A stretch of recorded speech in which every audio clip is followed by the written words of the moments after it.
A pregnant woman faces a DWI charge after a crash that left another driver dead. Prosecutors reveal alcohol, marijuana, and cocaine were found in her system, but there's a major legal problem preventing a more serious charge. The judge is stunned by the plea deal and isn't sure justice is being served. Let's see how this dramatic hearing unfolds.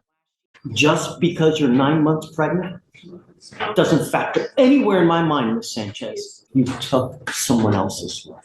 With cocaine, alcohol in her system, beer in the car, there's a fatality as a result. Yes, sir. Can you please read to me what happened? Yes, sir.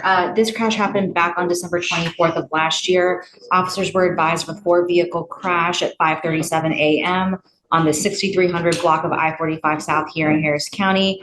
Investigators observed massive damage on a Chrysler, indicating a head-on impact, massive force damage on a Mitsubishi, indicating a T-bone impact to the driver's side. Officers spoke with a HFD firefighter who was on his way to work and observed the Chrysler strike the Mitsubishi. The Chrysler cut in front of him, causing him to swerve to the right and hit an Amazon truck. He states that this defendant was the driver and sole occupant of the Chrysler, and the driver of the Amazon truck confirms the wheel witness's story and stated that he clipped the Chrysler as he was coming to a stop. The complainant was taken to the hospital where she was pronounced deceased. Officers observed an unopened beer can in the driver's seat of the Chrysler. This defendant stated that she was the driver and that she struck the vehicle. They observed a strong odor of alcohol on her breath, red glassy eyes, and slurred speech. She was transported to the hospital, and a DRE arrived, and she was Mirandized and she waived her rights. She stated that an SUV was stopped in a lane and she tried to swerve to avoid hitting it and then crashed into the other vehicle. She admitted to consuming 4 to 5 12-ounce twisted teas and smoking marijuana. And alcohol in the car while she's driving. Yes, sir. SFSTs were done. She scored 6 out of 6 on the HGN. She did not have vertical gaze nystagmus, and officers observed a lack of convergence. They were not able to do the walk and turn and one leg stand due to her injuries of a broken arm and sternum. There was a blood warrant and residual search warrant that were done, and her blood, Your Honor, came back at a 0.025 for ethanol, and she had, yes, 0.25, yes, sir. And then she had marijuana and cocaine in her system. And what's the offer you worked out? We worked out an 18-month probation offer with 7 days as a condition, Your Honor. I don't think that's enough. The fact that there's a dead body. The judge immediately pushes back against the proposed sentence. From his perspective, a fatal crash involving drugs and alcohol makes a week in jail seem far too lenient.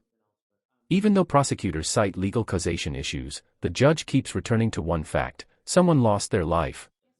What would you consider a fair punishment here? In this case, why is it not an intoxication? It's a causation issue, Judge. We looked at it for an upgrade, is my understanding, because the other vehicle was on the roadway. Legally speaking, there's a causation problem, Judge, so that's why we came to the agreement that we have the families on board. I'm not going to take it. We have a dead body here. She has cocaine in the system. She's got booze in the car while she's driving, and a dead body.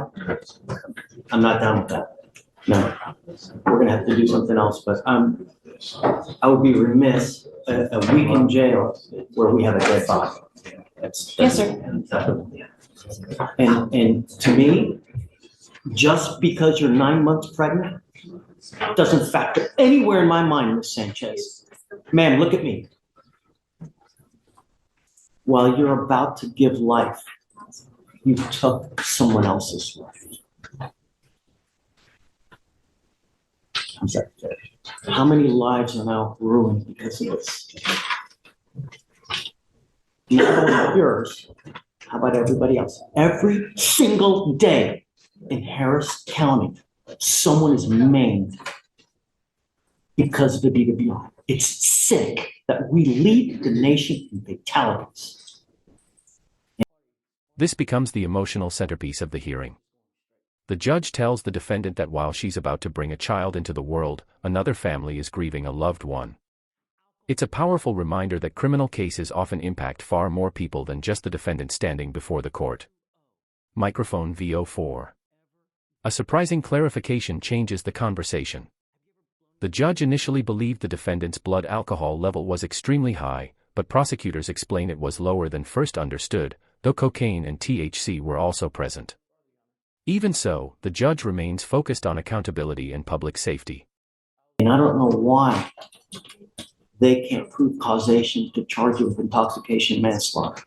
But to me, a week is insufficient. It's not enough. Yes, sir. So, We'll go back to the drawing board and get Go a back, reset, Judge. but- Yes, sir.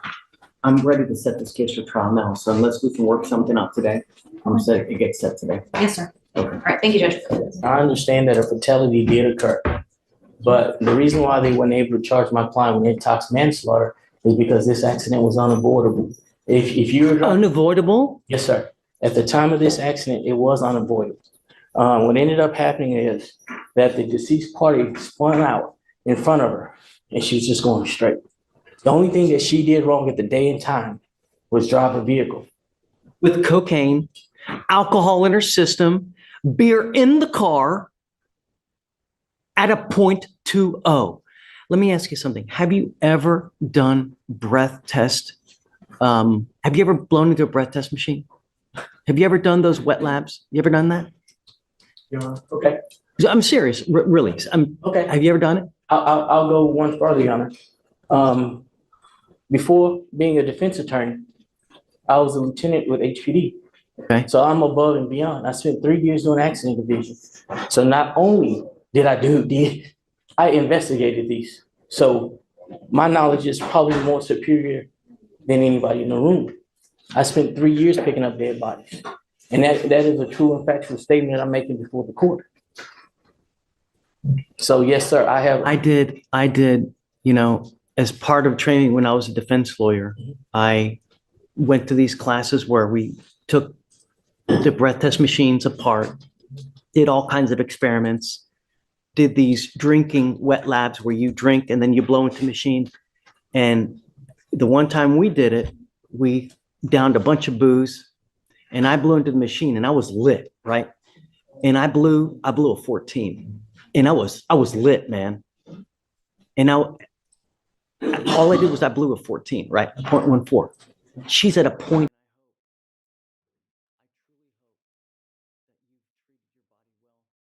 In the end, the court accepts a plea agreement that includes probation, jail time, treatment requirements, monitoring, and strict conditions.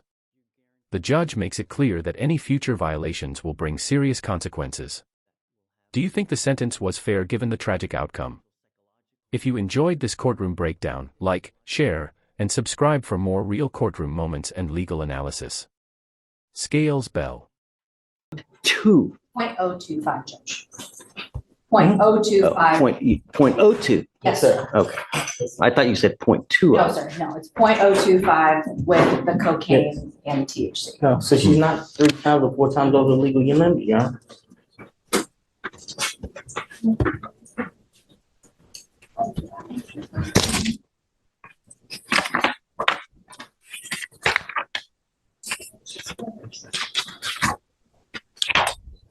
We were discussing about Ms. Sanchez. We were discussing when for you to do your jail time. Should we have you do it immediately to where you have the baby in jail? Is that cruel and unusual punishment? But then again, is a dead body cruel and unusual punishment? What's fair? What's not fair? I don't know. All I know is that you're charged with DWI. There's a dead body, but they just can't prove causation. And that's why you're not charged with manslaughter. But the fact remains is that we have a dead body. How do we reconcile that? You're pregnant now. And I truly hope that you've treated your body well throughout that pregnancy. Because if you haven't, and you've used anything while you're on probation, you're guaranteeing yourself a life of babysitting of a potential baby that will have developmental, potential psychological, physiological issues that you'll have to babysit for the rest of your life, which is punishment in and of itself. It's not fun. You're charged with driving while intoxicated. You're facing up to 6 months in jail and or a $2,000 fine. The agreement that you guys have worked out is 30 days in jail as a condition to probation for 18 months. As part of the probation, does she have any prior DWI staff? No, Judge. Any other criminal history? Juvenile history only, Your Honor, but nothing DWI.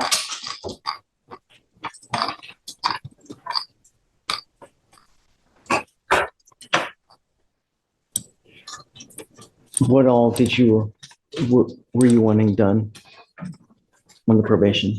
Correct. Yes, sir.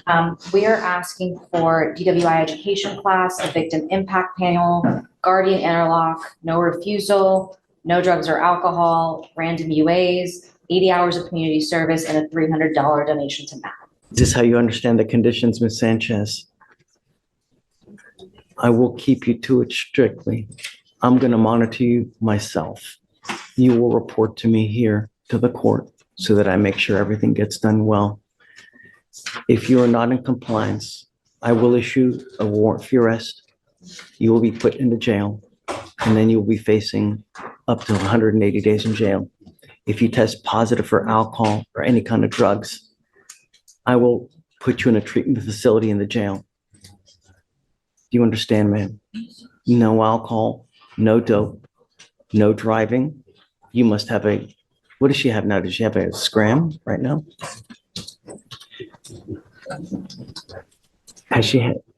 Do we know if she's had any violations while she's been on? I don't think so, I right? don't She hasn't see any, any Judge, no. Okay. She has a scram device at this time, Your Honor. We're gonna have to figure out something about, as far as the baby situation with the interlock or with the portable device. I will follow the state's agreement here. But like I said, I'm keeping you close to me. From now on, you'll be facing a minimum of 30 days in jail if you ever pick up another DWI. Do you understand? You give up the right to a trial, right to compel witnesses to testify on your behalf, confront and cross-examine your accusers. If you're not a citizen, if possible immigration consequence, you can be deported, excluded from the country, denied naturalization under federal law. Hey, if you can do the repeat offender to get the education class. Did you say victim impact panel? Yes, sir. How many? One. One victim impact panel. You will be required to do a TRAS, which is an evaluation to see what other conditions you may need. You must fulfill those conditions. Guardian interlock, no drugs, alcohol, random UA. When are you set to deliver, ma'am? What day? August 28th. When do you think we should do the time?